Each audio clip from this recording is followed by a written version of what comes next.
క్రీస్తునందు ప్రియమైనటువంటి దేవుని బిడ్డలారా, ఈరోజు మరొక ఎపిసోడ్కి వస్తున్నాం. గత వారం నేను కయ్యూను అతని యొక్క పిల్లల గురించి మాట్లాడాను. ఈ వారం ఆదాముకి ఏబేలు చనిపోయిన తర్వాత సేతు అనేటువంటి మరొక కుమారుడు పుట్టడాన్ని మనం చూస్తూ ఉన్నాం. ఈ సేతు ద్వారా వచ్చినటువంటి జనరేషన్స్ మనం చూసినట్లయితే అందుట్లో ఇద్దరు ఇంపార్టెంట్ పర్సనాలిటీస్ కనపడతా ఉన్నారు. ఒకటి ఈనోకు, రెండు నోవహ్. ఇప్పుడు మనము సేతు యొక్క జనరేషన్ కానీ మనం చూసినట్లయితే అతను ఏనోషుని కనటాన్ని మనం చూస్తూ ఉన్నాం. మొట్టమొదటిసారి దేవునితో మాట్లాడటం అనేది కానీ మనం చూసినట్లయితే, అంటే దేవునిని కనుగొనటము లేక దేవుణ్ణి ప్రార్థించటం కానీ చూసినట్లయితే బైబిల్ గ్రంథంలో ఒక మాట రాయబడుతూ ఉన్నది. మొట్టమొదటగా ఈ ప్రజలు దేవుని నామమును మాట్లాడటం జరిగింది, దేవుని నామాన ఆయన్ని పిలవటం జరిగింది. అది చూస్తూ ఉన్నాం. అంటే ప్రార్థన చేయటం జరిగింది. మొదటిసారిగా ఈ మనుష్యులు దేవుని యొక్క పేరును పిలుస్తూ ఆయనకు మొర్ర పెట్టుకుంటం జరగటాన్ని మనం చూస్తూ ఉన్నాం. అది మొదటిగా జరిగినటువంటిది కానీ మనం చూసినట్లయితే సేతు, అదేవిధంగా ఆయనకు అనుగ్రహింపబడినటువంటి కుమారుడు ఈనో, వీరిరువురు దేవునిని ప్రార్థించారు. ఒకసారి చూద్దాం. ఆదాము అవ్వలు దేవుణ్ణి ప్రార్థించారా? దేవునితో దేవా నాకు ఇది చెయ్యని చెప్పి అడిగారా? దేవుణ్ణి మెప్పించగలిగారా? లేదు. ఆదాము అవ్వలు ఏదెను వనములో నుండి బయటకు వచ్చేసిన తర్వాత ఏమైనా చేయగలిగారా? లేదు. ఆదాము అవ్వలు అక్కడ ఫలించి కయీనును ఏబేలును కన్న తర్వాత వాళ్ళు ఏమైనా దేవునికి ప్రార్థన చేశారా? దేవుణ్ణి అడిగారా? లేదు. బైబిల్లో ఎక్కడ రాయబడలేదు. కయ్యూను చేయలేదు, ఏబేలు కూడా చేయలేదు. ఇక్కడ మొట్టమొదటిగా మనం చూసినట్లయితే సేతు కుమారుడైనటువంటి ఈనోష్, వీళ్ళిద్దరూ కలిసి ప్రార్థన చేయడాన్ని మనం చూస్తూ ఉన్నాం. ఇంగ్లీష్లో అయితే కాల్డ్ అపాన్ ద లార్డ్ అనే ఉంటుంది. అదే తెలుగులో చూసినట్లయితే ప్రార్థన చేసెను అనేటువంటి మాటను మనం చూస్తూ ఉన్నాం. ఇదే విధంగా మనము మరొక్కసారి కానీ ఇంకొక అధ్యాయానికి వెళ్తే చాలా క్లియర్గా కనపడుతూ ఉంది. ఆదికాండము 4వ అధ్యాయము 26వ వచనం కానీ మనం చూసినట్లయితే సేతుకు కూడా కుమారుడు కలిగెను అనే మాటను చూస్తూ ఉన్నాం. ఆ కుమారుడికి ఏనోషు అని పేరు పెట్టబడినని చూస్తున్నాం. వీరిరువురు కలిసి, అంటే సేతు ఏనోషు కలిసి దేవుణ్ణి ప్రార్థించెను అనేటువంటి మాటను మనము చూస్తూ ఉన్నాం. కనుక మొట్టమొదటగా బైబిల్ గ్రంథములో ప్రార్థన అనేది ప్రారంభమైంది. ఆదికాండము 4వ అధ్యాయము 26వ వచనము నుండి ప్రారంభమైంది. సేతు కుమారులైన కొంతమంది గురించి నేను మాట్లాడదలుచుకున్నాను. ఏనోషు, కెనెమ్, మహలేల్, జారేద్. ఈ నలుగురిని కానీ చూసినట్లయితే అంతగా వారి గురించి ఎక్కువగా బైబిల్ గ్రంథంలో రాయబడలేదు. కానీ జేరేదు యొక్క కుమారుడైనటువంటి ఏనోకు గురించి చాలా గొప్పగా వ్రాయబట్టాన్ని మనం చూస్తూ ఉన్నాం. మన బైబిల్ గ్రంథంలో లేదు, కానీ ఇంకా అనేకమైన పుస్తకాలలో, అనేకమైన గ్రంథాలలో సేతు కుమారుడైనటువంటి ఏనోకు యొక్క జీవిత చరిత్రను మనం చూస్తూ ఉంటాం. ఇప్పుడు నేను మాట్లాడుతుంది ఏమిటంటే, ఎవరు మొట్టమొదటి ప్రార్థన చేశారు? ఇక్కడ చాలా క్లియర్గా అర్థమవుతుంది. ఎవరునంటే ఫస్ట్ సేతు, అతని యొక్క కుమారుడు ఏనోష్. రెండవదిగా మనం చూసినప్పుడు ఖచ్చితంగా అబ్రహాము ప్రార్థన చేయటాన్ని మనం చూస్తూ ఉన్నాం. ఆదికాండము 12వ అధ్యాయము 8వ వచనం కానీ మనం చూసినట్లయితే ఇక్కడ అబ్రహాము బేతేలునకు ప్రయాణం చేస్తూ ఉంటాడు. ఆ బేతేలుకు ప్రయాణం చేసినప్పుడు బేతేలు నుండి తూర్పున ఉన్న కొండకు చేరి పడమరనున్న బేతేలుకును తూర్పున ఉన్న హాయికిని మధ్యలో గుడారము వేసి బలిపీఠము కట్టించి ప్రార్థన చేయటాన్ని మనం చూస్తూ ఉన్నాం. కనుక బైబిల్ గ్రంథములో మొట్టమొదటిగా కానీ మనం చూసినట్లయితే ఆదికాండము 4వ అధ్యాయములో ప్రార్థన చేయటం జరిగింది. అదేవిధంగా ఆదికాండము 12వ అధ్యాయము 8వ వచనంలో కూడా ప్రార్థన చేయటాన్ని చూస్తూ ఉన్నాం. ఇంకా మరొక ప్రత్యేకమైన ప్రార్థన చూస్తాం మనం.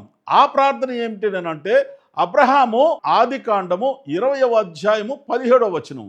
ఇక్కడ కానీ మనం చూసినట్లయితే అబ్రహాము దేవునిని ప్రార్థన చేయగా అబిమెలెకును అతని భార్యను అతను దాసీలందరినీ కూడా బాగు చేసెను అనేటువంటి మాటను చూస్తూ ఉన్నాం. ఈ మొదట రెండు కూడా మనము చూసినప్పుడు మనకు కనపడుతుంది ఏమిటి అంటే, దేవుడు సేతుకు అనుగ్రహించిన కుమారుణ్ణి బట్టి మొట్టమొదటిగా దేవునికి కృతజ్ఞతాస్తుతులు చెల్లించాలన్న ఉద్దేశం మీద ఆయన అక్కడ ప్రార్థన చేయటం మనం చూస్తూ ఉన్నాం.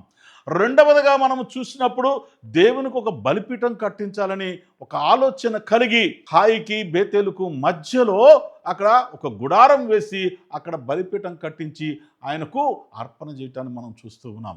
మరి మూడవదిగా మనం చూసినప్పుడు చాలా క్లియర్గా మనకు అర్థమవుతుంది ఏంటంటే అబ్రహాము ప్రార్థన దేవుడు ఆలకించాడు అనేది చూస్తున్నాం. అది ఎవరి నిమిత్తము అని అంటే అబీమెలెకును అదేవిధంగా అతని భార్యను అతను దాసదాసీలందరినీ కూడా బాగోవాలినని వారందరూ కూడా అస్వస్థగా ఉన్నారు. ఆ అస్వస్థత నుండి వారు విడుదల చెందాలని చెప్పేసి అబ్రహాము ప్రార్థన చేశాడు. అంటే బైబిల్ గ్రంథాన్ని మనం క్లియర్గా చూసినప్పుడు మనకు అర్థమవుతున్నటువంటి విషయాలు కానీ మనం చూసినట్లయితే ప్రార్థనలో చాలా ప్రాముఖ్యత ఉన్నది. ఈ ప్రేయర్కున్న పవర్ అంతా ఇంత కాదు. మొట్టమొదటిగా మనం చూసినప్పుడు కాల్ అపాన్ ది లార్డ్ అనే మాటను మనం చూస్తున్నాం. They called upon the lord. దేవుణ్ణి పిలిచారు, అడిగారు దేవునితో, నాకు మొర్ర పెట్టమని నీకు ఉత్తరం ఇచ్చిందని చెప్తూ ఉన్నాడు. ఇక్కడ వీళ్ళు మొర్ర పెట్టారు. దేవుడు చేసిన మేళ్ళు మర్చిపోకుండా సేతు కుమారుడు దేవుణ్ణి పిలిచారు, అడిగారు, దేవుడితో మాట్లాడాలని అనుకున్నారు. కానీ అంతకు ముందు ఆదాము నుండి కయ్యూను వరకు ఎవరు కూడా దేవునితో మాట్లాడటానికి ధైర్యం చేయలే. వీళ్ళు అడిగారు. ఆ తర్వాత జనరేషన్ కానీ మనం చూసినట్లయితే అబ్రహామును చూస్తూ ఉన్నాం. దేవుని కొరకు ఒక బలిపీఠం కట్టించడాన్ని చూస్తూ ఉన్నాం. ఆ తర్వాత మనం చూసినప్పుడు హీలింగ్ కావాలని చెప్పి దేవుడిని అడగటాన్ని మనం చూస్తూ ఉన్నాం. అంటే దీన్ని బట్టి మనకు అర్థమవుతుంది ఏంటంటే నీవు చేసే ప్రతి ప్రార్థన నీ పూర్ణ హృదయముతో, నీ పూర్ణ ఆత్మతో, నీ పూర్ణ మనస్సుతో నీవు దేవుణ్ణి అడిగినట్లయితే, ప్రార్థించినట్లయితే దేవుడు తప్పకుండా నీ మొర విని, నీ మొర ఆలకించి నీకు తప్పకుండా సహాయం చేస్తాడు. ఒకసారి మనల్ని మనం గుర్తుపెట్టుకుందాం. మనం ఎక్కడి నుంచి వచ్చాం, మన పరిస్థితి ఏంటి, ఈ ప్రార్థన వల్ల జరిగేటువంటి మేలు ఏంటి. ఇక్కడ నేను కేవలం ఆది కాండం వరకే మాట్లాడుతూ ఉన్నాను. ఇంకా మనం భవిష్యత్తులో వెళ్తే ఈ ప్రార్థనలు చాలా ఉన్నాయి. ఇటువంటి ప్రార్థనలు అనేకమైనవి ఉన్నాయి. ప్రతి ఒక్కరు కూడా ప్రార్థన చేస్తున్నారు. ఇప్పుడు మనం కూడా ఇప్పుడు ఆయనతో సహవాసం పొందటానికి, ఆయన నుండి మేలులు పొందటానికి, ఆయన మనకు అది కావాలి ఇది కావాలని అనుకున్నప్పుడు దాన్ని పొందటానికి, మేలులు పొందటానికి, ఆయనతో కొంత సమయాన్ని గడపటానికి ప్రార్థిస్తూ ఉంటాం.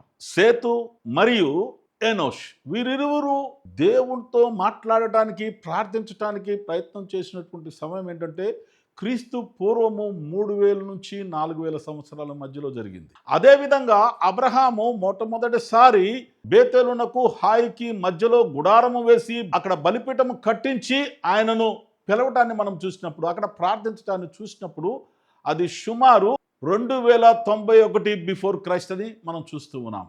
మరొకటిగా కానీ మనం చూసినట్లయితే ఆది కాండము 20వ అధ్యాయము 17వ వచనము కానీ మనం చూసినట్లయితే 1897 బిఫోర్ క్రైస్ట్ అని మనం చూస్తూ ఉన్నాం. అంటే ఈ ప్రార్థన అనేది ప్రారంభమైంది సుమారు బిగినింగ్లోనే, అంటే 3000 నుంచి 4000 మధ్యలో. అంటే ఆదాములు అవ్వలు బయటకు వచ్చేసి కయ్యూను చరిత్రను చూస్తూ ఉన్నాం, ఏబేలు చనిపోవడం చూస్తున్నాం. అదేవిధంగా ఆదామునకు సేతు పుట్టిన తర్వాత, సేతుకు కుమారుడు కలిగిన తర్వాత మొదటి ప్రార్థన ప్రారంభమైనట్టు మనం చూస్తూ ఉన్నాం. అందుకొరకే ఈ మొదటి ప్రార్థన ఏంటంటే దేవుడితో వాళ్ళు సహవాసం పొందాలని అయ్యి ఉండొచ్చు. దేవా నీవు మాకు కావాలని చెప్పుండొచ్చు. నీ నామమున మేము అడుగుతూ ఉన్నాం. యెహోవా దేవా మమ్మల్ని కరుణించు, నీవు నన్ను ఆశీర్వదించి ఎనోషు అనే చక్కటి కుమారుణ్ణి ఇచ్చావు అని చెప్పి ఆ కుమారుని దీవించుని ప్రార్థించి ఉండవచ్చు. తన యొక్క జీవితం గురించి ప్రార్థించి ఉండవచ్చు. కనుక మన జీవితంలో కూడా ఈ ప్రార్థన అనేది చాలా ప్రాముఖ్యంగా కనపడుతుంది. ఈ ప్రార్థన చేసుకునేటప్పుడు ఒకటే కావాల్సింది, మనమందరం కూడా ప్రార్థించేటప్పుడు నిష్కల్మషముగా, నిస్వార్థముగా ఎప్పుడైతే దేవుణ్ణి ప్రార్థిస్తామో మన ప్రార్థన దేవుడు ఆలకించేవాడుగా ఉన్నాడు. మొట్టమొదట సేతు ఆమోషు ప్రార్థనను ఆలకించాడు.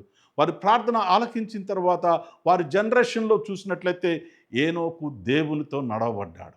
మెతుషుల సుమారు 969 సంవత్సరాలు బ్రతికాడు.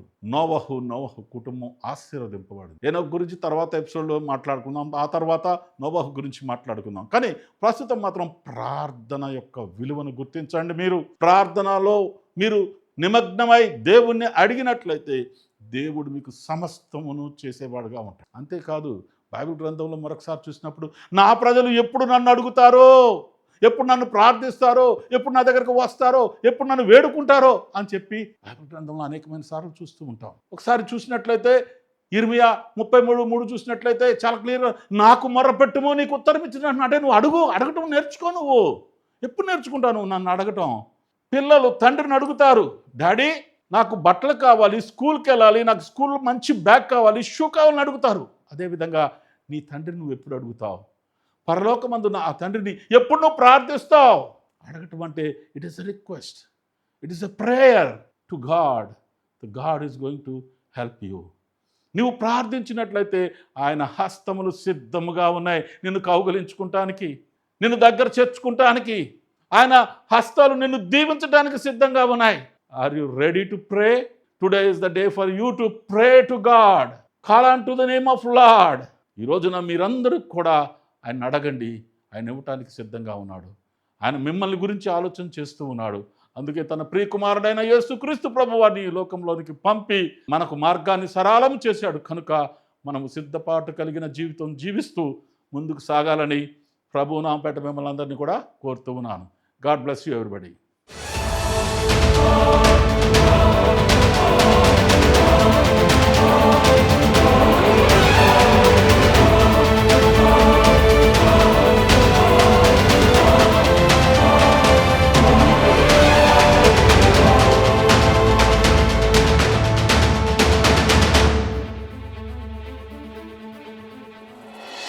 Jacob Slater international faith mission YouTube channel ని మీ ముందుకు తీసుకొస్తున్నాము. మీరందరూ కూడా లైక్ చేయండి, షేర్ చేయండి, సబ్స్క్రైబ్ చేసుకోండి. దేవుడి మాటలు దీవించును గాక. ఆమేన్.